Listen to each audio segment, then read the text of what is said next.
नमस्कार, जनप्रभा सुपरफास्ट में आपका स्वागत है। मैं हूं हेमेंद्र सिंह। एक नजर डालते हैं आज की सुर्खियों पर। पर्यावरण मंत्रियों के राष्ट्रीय सम्मेलन को पीएम मोदी ने किया संबोधित। बोले, सर्कुलर इकोनॉमी पर ध्यान दें सभी राज्यों के मुख्यमंत्री। पीएम मोदी ने स्वयं सहायता समूहों की मजबूती पर दिया जोर। बोले, पर्यावरण संतुलन के लिए बायोफ्यूल तकनीक पर करना होगा काम। दिल्ली एनसीआर में सुबह से हो रही बारिश से सड़कों पर जल भराव, कई इलाकों में लगा लंबा जाम, रेंगते नजर आए वाहन। नोएडा और गाजियाबाद समेत कई जिलों में 8वीं तक के स्कूल बंद। गुरुग्राम में जाम और ट्रैफिक को देखते हुए वर्क फ्रॉम होम की सलाह। पूर्वी राजस्थान में 3 से 4 दिनों तक भारी बारिश का अनुमान। उड़ीसा, मध्य प्रदेश, महाराष्ट्र, गुजरात और यूपी के लिए ऑरेंज अलर्ट जारी।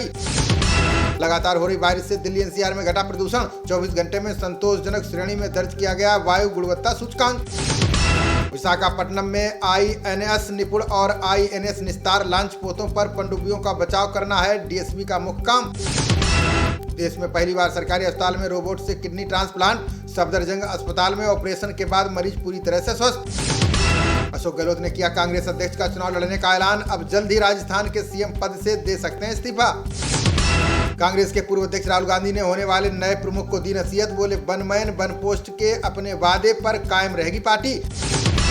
सत्ता परिवर्तन के बाद नीतीश के खिलाफ आज हुंकार भरेंगे अमित शाह। पटना की रैली के लिए भाजपा के साथ जेडीयू कार्यकर्ताओं को भी निमंत्रण।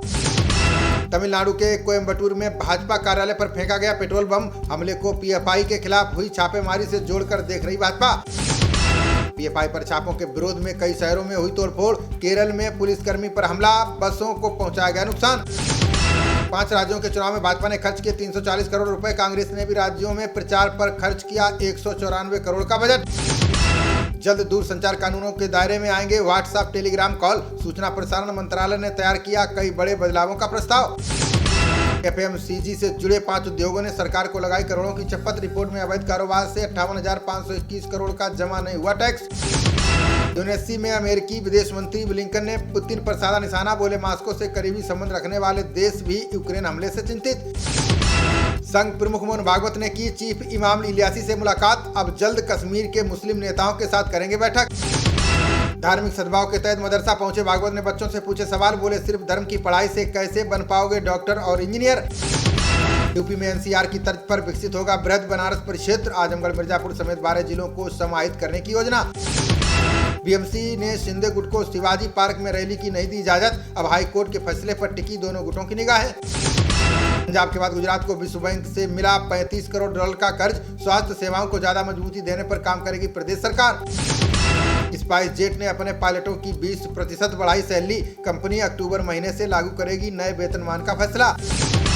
एनटीए ने जारी किया दिल्ली विश्वविद्यालय का दाखिला कार्यक्रम। 17 अक्टूबर से शुरू होगी प्रवेश परीक्षा। 1 नवंबर से होंगे दाखिले। बाजार में मंदी के बीच 300 अंक गिरकर 58,834 पर खुला सेंसेक्स। 62 अंक टूटकर 17,547 के स्तर पर निफ्टी ने शुरू किया कारोबार। प्रभारी बनने के बाद पहली बार त्रिपुरा पहुंचे डॉक्टर महेश शर्मा। 2023 विधानसभा चुनाव को लेकर मंडल प्रभारियों के साथ की बैठक। 30 साल पुराने जमीन विवाद में सुप्रीम कोर्ट का आया फैसला। अब नोएडा के 844 प्लॉट मालिकों को दिए जाएंगे फ्लैट। आदित्य ठाकरे करेंगे जन आक्रोश आंदोलन की अगुवाई। वेदांता फॉक्सकॉन परियोजना के गुजरात जाने का करेंगे विरोध। पुणे पहुंची वित्त मंत्री सीतारमण ने उद्धव आदित्य ठाकरे पर किया पलटवार। बोली, घड़ियाली आंसू बहाने वालों ने रोकी थी 5 परियोजनाएं। अमेरिका से वापस लाई जाएगी 1000 वर्ष पुरानी शिव की काल संगार मूर्ति। तमिलनाडु से चोरी हुई मूर्ति की 35 करोड़ में की जा रही थी नीलामी। ईरान में हिजाब की प्रथा लागू रखने पर अड़े ईरान के राष्ट्रपति। बिना हिजाब अमेरिकी महिला पत्रकार को इंटरव्यू देने से किया इनकार। ज्ञानवापी मस्जिद श्रृंगार गौरी मामले में मुस्लिम पक्ष की याचिका खारिज। 8 हफ्ते बाद नहीं 29 सितंबर को मामले की सुनवाई करेगी अदालत। कर्नाटक हिजाब बैन विवाद पर सुप्रीम कोर्ट ने सुरक्षित रखा फैसला। हाईकोर्ट के आदेश के खिलाफ दोनों पक्षों ने दी दलीलें। भाजपा विरोधी दलों को इनेलो ने 25 सितंबर के लिए भेजा बुलावा। विशाल रैली, शरद पवार, नीतीश समेत कई बड़े नेता होंगे शामिल। सुप्रीम कोर्ट ने अपने 2017 के आदेश में संशोधन से किया इनकार। सरदार सरोवर परियोजना से प्रभावित परिवारों को मिलेंगे 60 लाख रुपए। 27 सितंबर तक रोज 4 घंटे बंद रहेगा जम्मू कश्मीर राष्ट्रीय राजमार्ग। भूस्खलन वाले क्षेत्रों में मरम्मत का काम पूरा होने तक जारी रहेगा रोस्टर। नवजात शिशुओं की मौत रोकने के लिए सांस का इस्तेमाल करेगा असम। बेंगलुरु की स्टार्टअप कंपनी ने विकसित की वायु दबाव मशीन। 27 सितंबर को बुलाया गया पंजाब विधानसभा का सत्र। सीएम मान बोले, राज्यपाल से मंजूरी न मिलने के बाद मंत्रिमंडल ने लिया निर्णय। पिछले 24 घंटे में कोरोना संक्रमण के 5,383 नए मामले आए सामने। 20 लोगों ने गंवाई जान। 45,281 रह गई उपचाराधीन मरीजों की संख्या। सीएम योगी ने ग्रामीण अर्थव्यवस्था को मजबूत करने पर दिया जोर। बोले गांव के विकास से ही तेजी से आगे बढ़ेगी देश की अर्थव्यवस्था। राजधानी दिल्ली में जल्द खत्म हो सकता है मास्क पर जुर्माना। जन जागरूकता पर आपदा प्रबंधन प्राधिकरण का रहेगा जोर।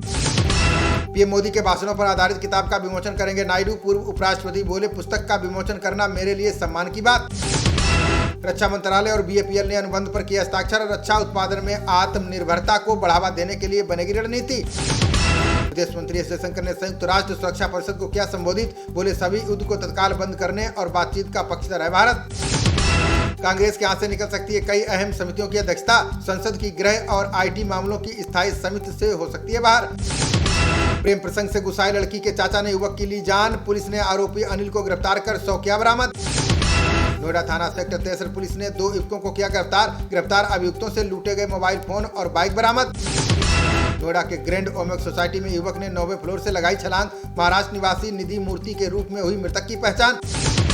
बिनौर में मिशन शक्ति की सफलता को लेकर पुलिस विभाग तत्पर। एसपी दिनेश सिंह ने महिला पुलिस कर्मियों और थाना अध्यक्षों को दिए टिप्स। कन्नौज में जियो नेटवर्क का केबल डालते समय बोरवेल में गिरा मजदूर। प्रशासन ने जेसीबी की मदद से सुरक्षित निकाला बाहर। खबरों का सिलसिला जारी रहेगा। देखते रहिए जनप्रवाद। नमस्कार।